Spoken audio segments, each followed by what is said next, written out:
Welcome to another Yoga for Athletes practice. I'm Alicia. Let's get started. Come down onto your back. You're gonna lay down, extend both legs out, arms out to the side, close your eyes. Take a deep breath in through your nose and sigh it all out. Just taking a moment here to feel centered, focused, prepared to spend the next little while only on yourself. Letting go of your day up to this point and letting go of what is to come. So you can be fully present in your body, with your breath, and with your practice.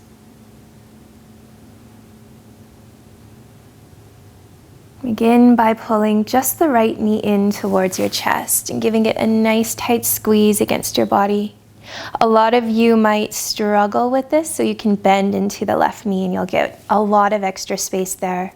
So hugging the knee into the chest and maybe giving it a little slide side to side to feel out in the hip flexor.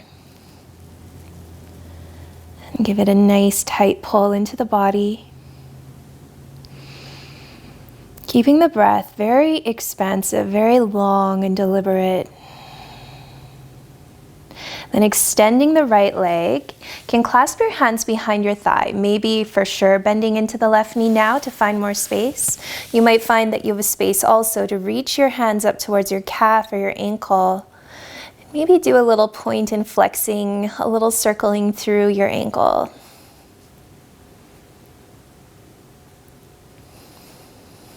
Really the point of this posture now is just to feel the stretch in the hamstring. Good, and then bend into the right knee, guiding it towards the floor, outside of your rib cage. You might be able to hang on to the ankle or maybe even reach for the foot. So we're making like a half happy baby shape here. It's also called archer pose. And applying a little bit of pressure, just pulling the foot down closer to earth.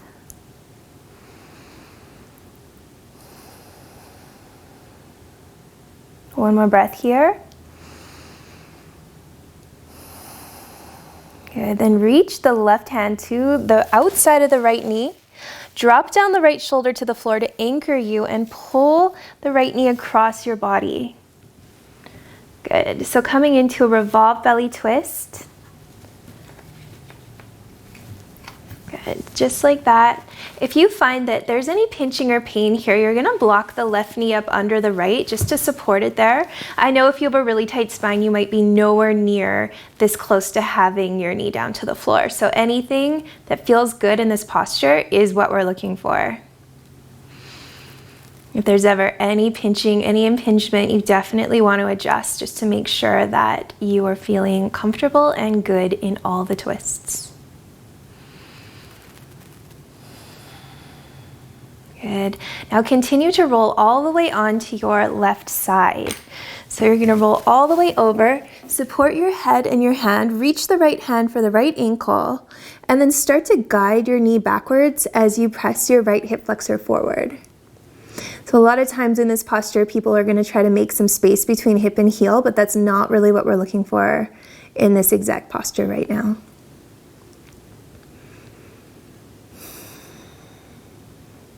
One more deep breath in here. And let it go. Release all the way back down to the floor. Extend the right leg out, this time pulling the left knee in towards your chest. Again, you can give yourself extra space, planting right foot to floor, or just move the left knee back and forth, feeling it out, noticing the differences between one side and the other. And give it a nice tight squeeze into wherever it feels the best.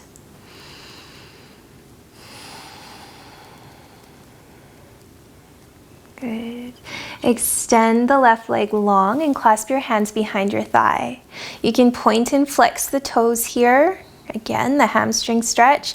Maybe again, bending into the right knee. I'll keep reminding you just in case you want that extra space there. Good, little circles with the ankle. Just waking everything up a little bit here. And then take a bend into the left knee. You can reach for ankle or maybe all the way to the foot in that half happy baby variation.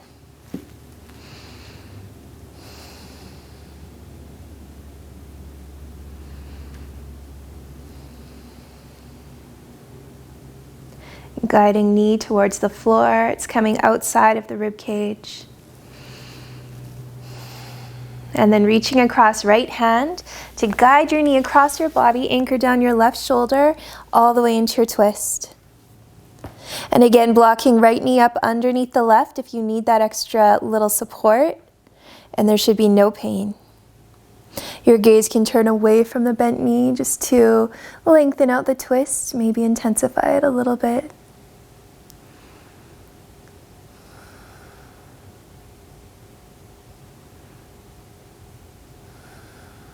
And then you're going to follow the turn all the way over, supporting your head in your hand, reaching your left hand for your left ankle, and pressing your hip forward as you press your knee backwards.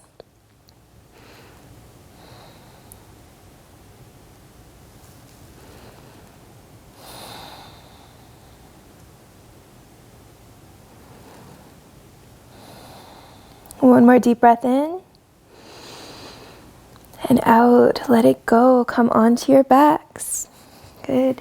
Reaching both knees in towards your chest now. Give it a nice tight squeeze against the body, rocking it out side to side.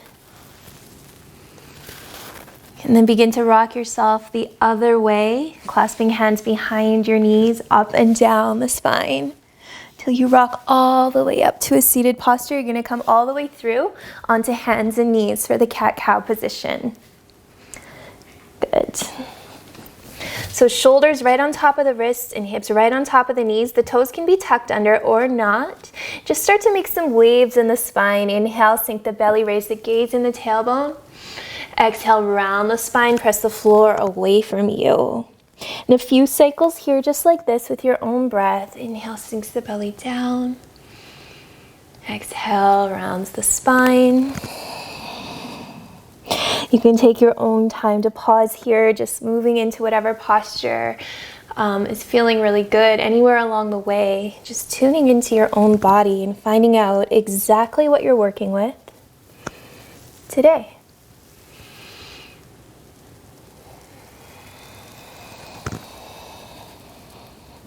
Good. Flip around just the left hand now. We're going to make some little circles horizontally with your torso.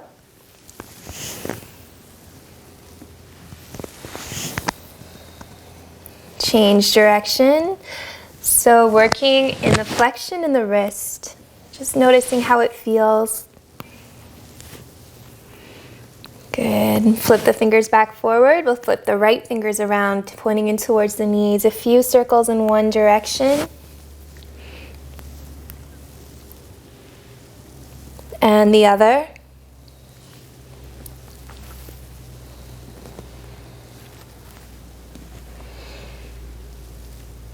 Good, and flip your fingers back around, forward. Bring the big toes together, the knees apart. See if you can sit your hips down to the heels and crawl your hands forward, resting your forehead onto the floor. Child's pose. From there, we're going to reach the right hand all the way underneath your left armpit, and you can follow through with the gaze if that works for you and your body. If not, that's okay. We're just looking for the stretch through the arms, through the shoulders, through the traps if you can. So the left hand can crawl back towards your face and maybe press the left shoulder on top of the right, so you're really stacking them. Some people like to reach the left hand all the way around to the inside of your right hip crease. You can give that a try. Really molding every practice into what suits your body best, because everybody's different and there's always options. I don't like to be rigid in anything, so please feel free. Change anything. Release the left hand forward. Untuck the right hand, reach it out. Resettle yourself in your wide-kneed child's pose, and then scoop your left arm all the way underneath.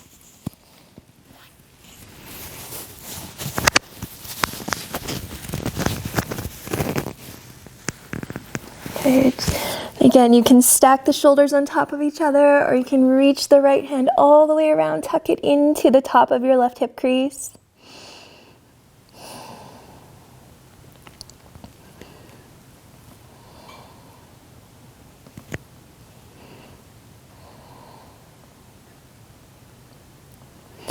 Reach the right hand forward and bring the left hand back forward.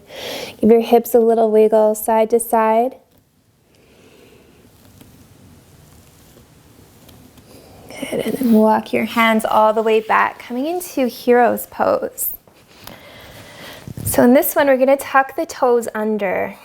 Even the pinkies, the stubborn little pinky toes, maybe you have to manually do it because sometimes they won't do it on their own.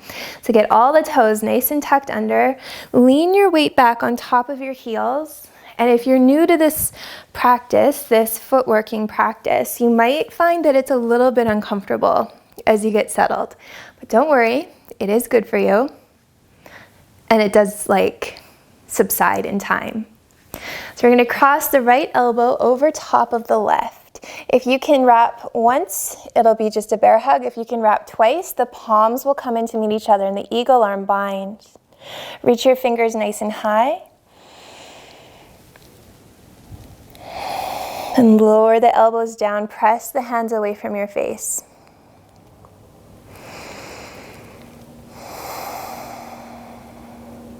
And then with the left hand, the lower down one, press it into the right hand, moving the hands over towards the right side, and tilt your left ear towards your left shoulder. Take some long, intentional breaths here.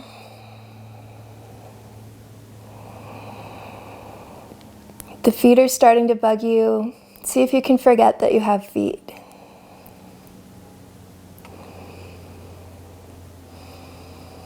Good, inhale, bring the hands back up, unravel the arms, plant the hands down, untuck the toes, and just give them a little tap against the floor.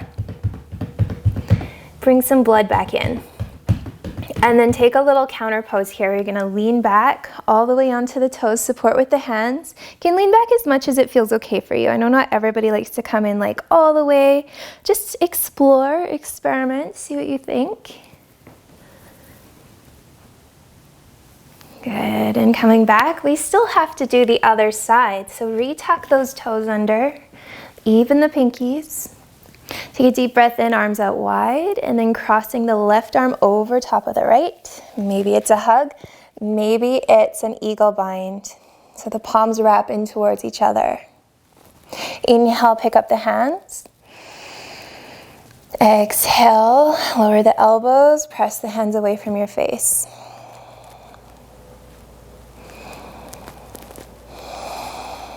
Nice, strong, calming breaths here, telling the body that it's safe.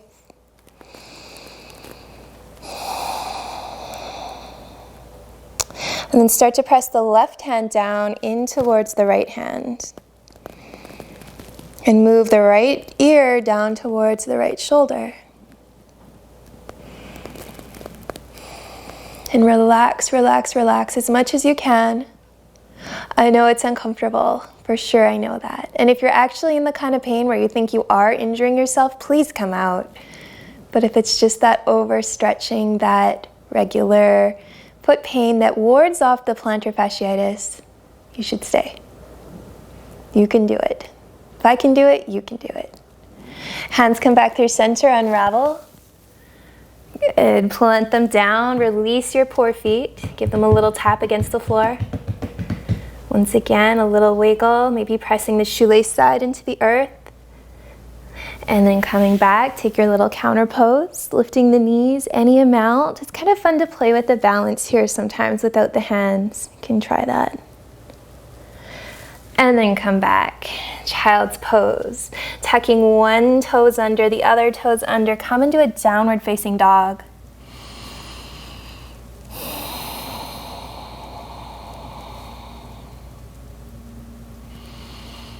Spreading the fingers wide, lifting the sit bones up high, and trying to draw as much length into the hamstrings as you can. Good. Inhale, reach the right toes high. Bend your knee, take the hydrant pose so you can stretch out the right side of your body. Keep pressing down the right armpit as well as the left heel. Flex your right toes towards your right shin and inhale, lift your knee up a little bit higher. On your exhale, slowly step your toes between your hands at the top of the mat. If the foot didn't make it all the way, you just pick it up and you move it. That's totally fine. Inhale, drawing length into the collarbones, across it, and then exhale, straightening through the right leg and bowing your chest down. So a lot of you won't be able to straighten the right leg here, and that's okay. We're just finding the stretch. If you have blocks at home, it would be a good idea to place them under the hands. If the floor seems far away, you can use books or other things that are just laying around. Be creative. Pull the left hip forward and shift the right hip back a little bit. Maybe if you need more sensation here, you can like scissor the thighs together. Just really squeeze them in. Couple more breaths.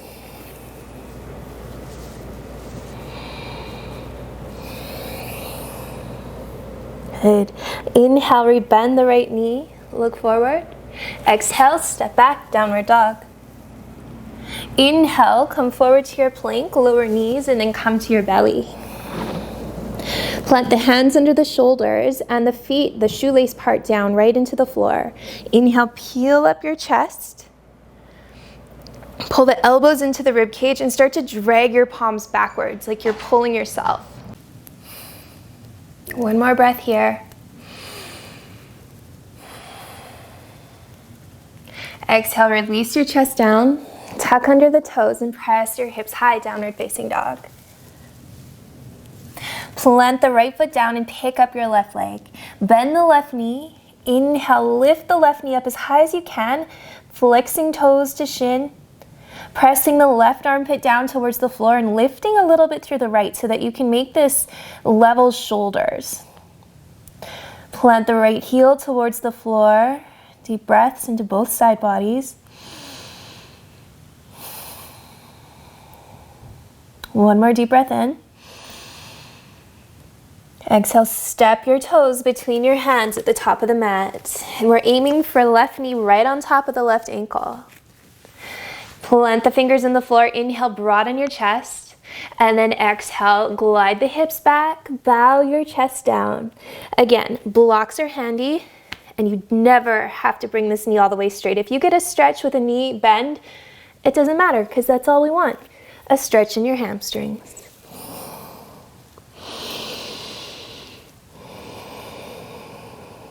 Now keep the breath lengthened. So every inhale, we're drawing a sense of length into the spine and into the back of the left leg. And every exhale, a little letting go. So maybe you can drop some of the tension. You can bring the softness into the body, the softness of the exhale.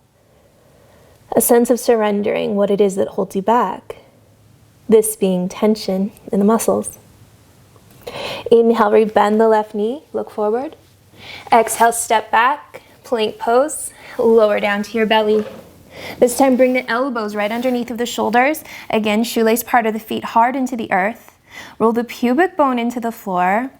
Plant the hands down and start to drag your chest forward. So when the hands plant in the floor and we start to activate here, pulling ourselves forward, the chest opens more, the thoracic spine opens more.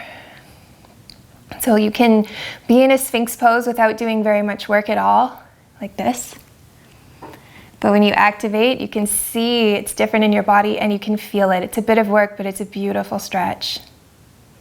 Plant the hands down, lift the hips up. So you're looking for the spacing of hips right on top of the knees, and then maybe the forehead will come to the floor. And if the forehead finds the floor and you still don't have enough sensation, you can look forward and meet your chest and your chin to the floor. This is heart melt pose or extended puppy dog.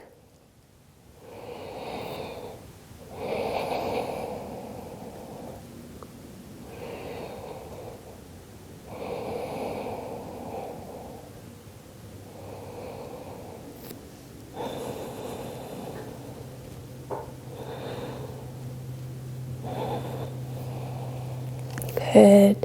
Walk your hands back. Keep the knees and the feet together as you come into a closed-legged child's pose now. You can rest your arms by your sides. Maybe give yourself a little wiggle side to side. That can be nice.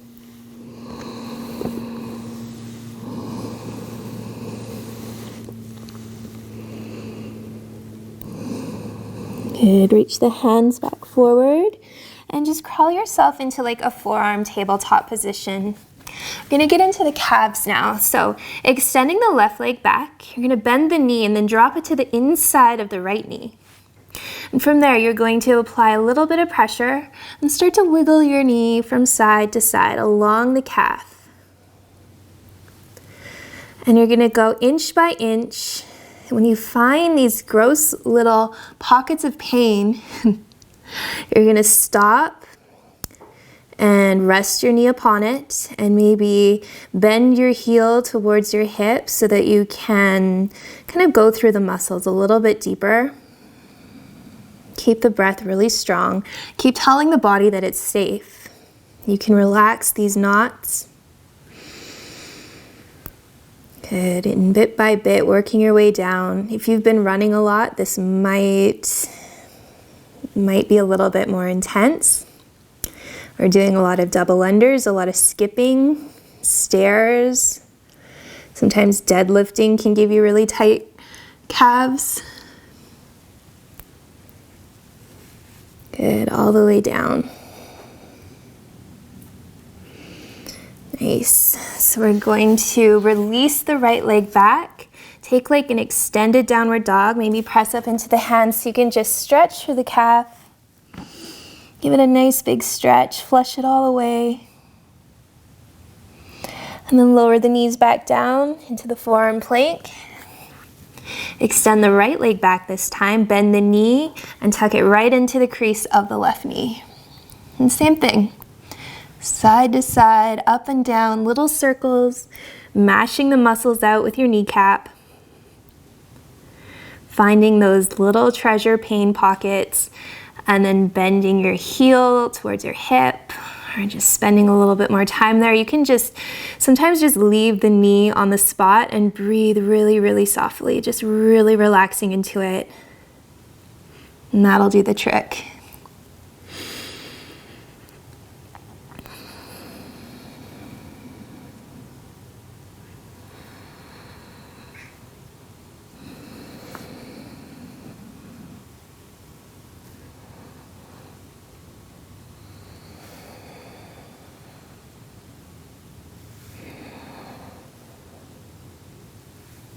All the way down. Nice. You're going to press onto the hands, tuck the left toes under, just give a really extended downward dog. Lots of lengths into the calves. Then walk yourself into a regular downward dog, and just maybe you can notice the difference even when you work on the calves like that. Okay, lower your knees to the floor, come onto your seat. Extend the right leg out to the side, left foot to the inner right thigh. Turn your torso to the right leg. Inhale, reach the arms high. Exhale, hinge the hips, forward fold over top of the right leg. You're gonna come into the fold and then inhale, lengthen the spine one more time, and then exhale to fold. And you can round into this a little bit.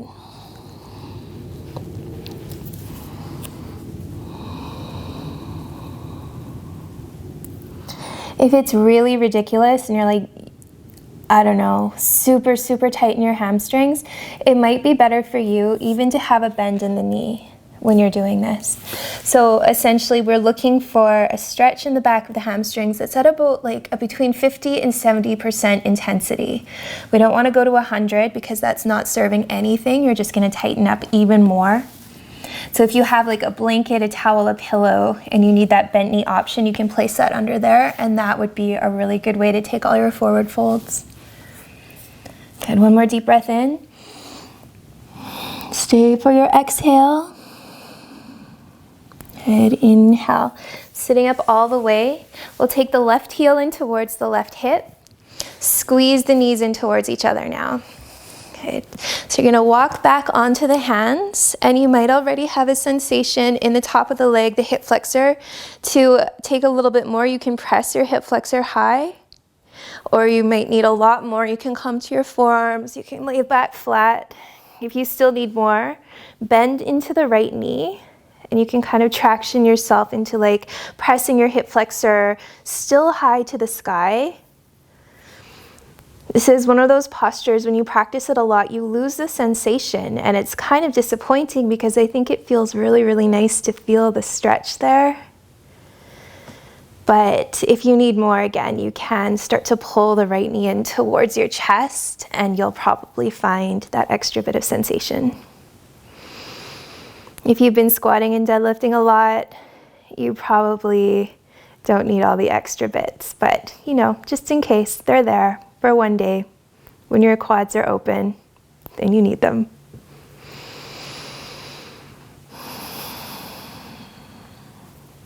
Good. Inhale, begin to bring yourself all the way back up, and we'll do the other side. So the left or the right foot pulls into the inner left thigh. You're gonna sit up nice and tall. Inhale, reach your hands up. Exhale, fold.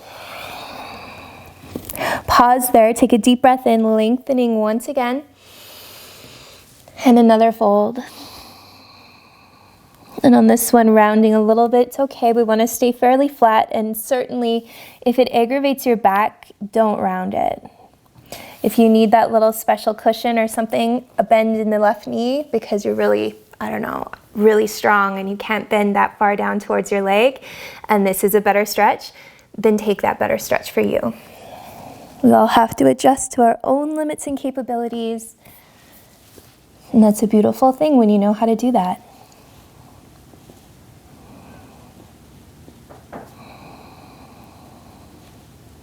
One more breath here.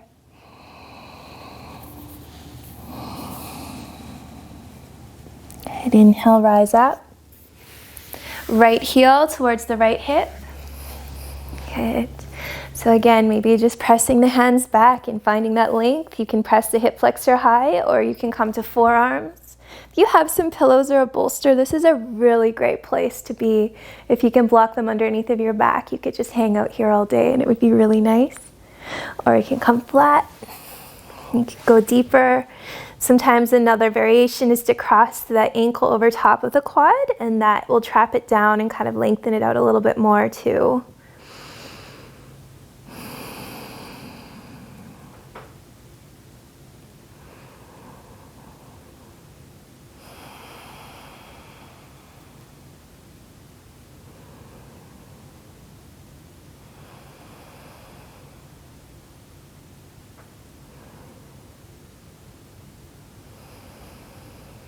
All right, last breath here. Then gently start to peel yourself all the way up. Good. You're gonna take the legs wide apart. Sprinkle the fingers back and down behind you, lift the chest, and maybe that's enough, just pressing gently, leading with the chest forward. That might be good. Or if you have more space, by all means reach forward and melt down.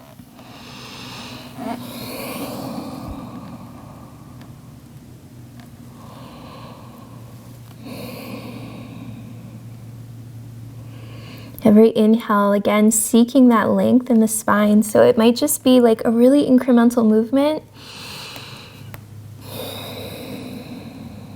And every exhale, just melting deeper into the posture. And in this way, working with your breath, you remain far more present in your practice. You're not making shopping lists in your mind or to-do lists. You're actually here, you're focused. And every breath matters.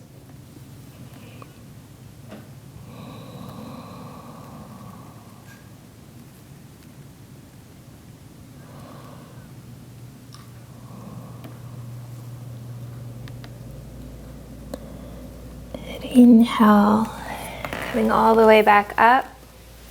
Gather the legs together, come onto your back, and just rock it out side to side. Hug the knees into the chest and find that really, really nice place where you find that massaging action into the floor. Good. Lower the feet down. And cross your left ankle over top of the right thigh. You're going to press the left knee open and flex the toes up towards the shin.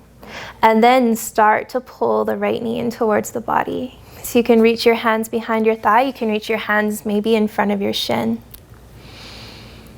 This is a reclined pigeon variation, which is really nice, especially if you have sensitive knees. If we're in the upright one-legged pigeon, it can be a lot. So if that ever bothers you, feel free to take this version.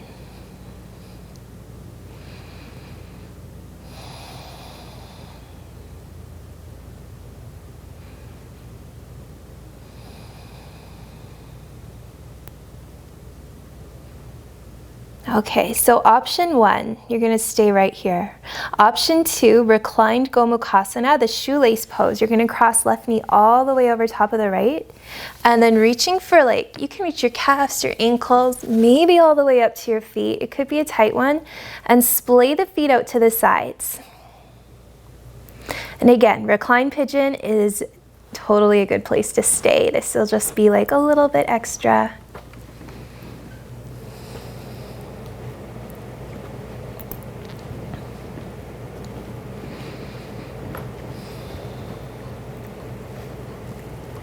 Good, and keep the left leg crossed all the way over top of the right. Splay the arms out to the sides in the T shape and just drop your hips all the way down to the right side. Just like that. You can press the right hand on top of the left knee. You can unwrap the legs if it feels better. You can extend the right leg underneath the left if you like. Another revolved belly twist. This one may be a little bit more generous with the space. You're a little bit warmer now.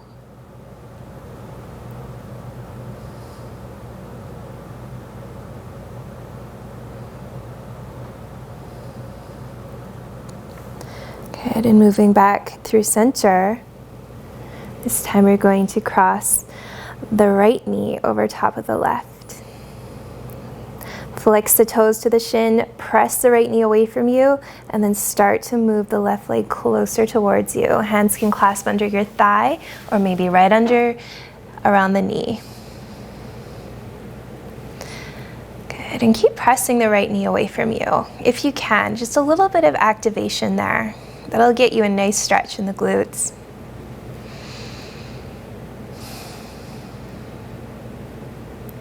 So I designed this practice with a lot of lifting involved, doing a lot of the posterior chain work as well as some work in the traps with our eagle arms. So if you've done a lot of squats or a lot of deadlifts, you can come back to this one or any of these postures.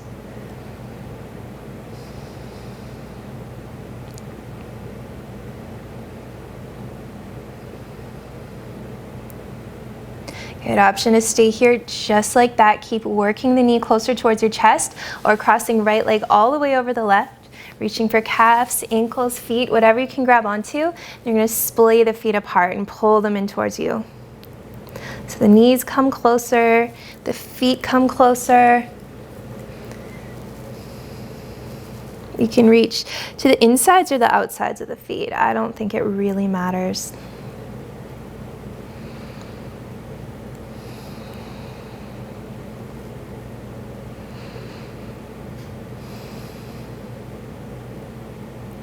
Good, and then keeping right knee crossed on top of the left. You can splay the arms to the sides as you lower down your knees to one side, to the left side. And then if you don't like the cross in the legs, you don't have to keep it. You can bring them into a stacked variation. You can bring the left leg down and away so that the right knee has more space to come to the ground. Remember, they should always feel good. Revolved belly twist should always be great.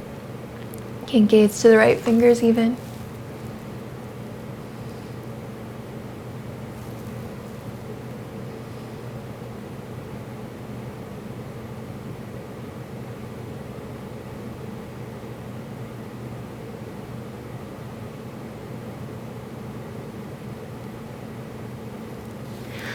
Rolling onto your back. Last time, clasping the knees in towards the chest. In a tight little ball, roll your forehead up and meet it to your knees.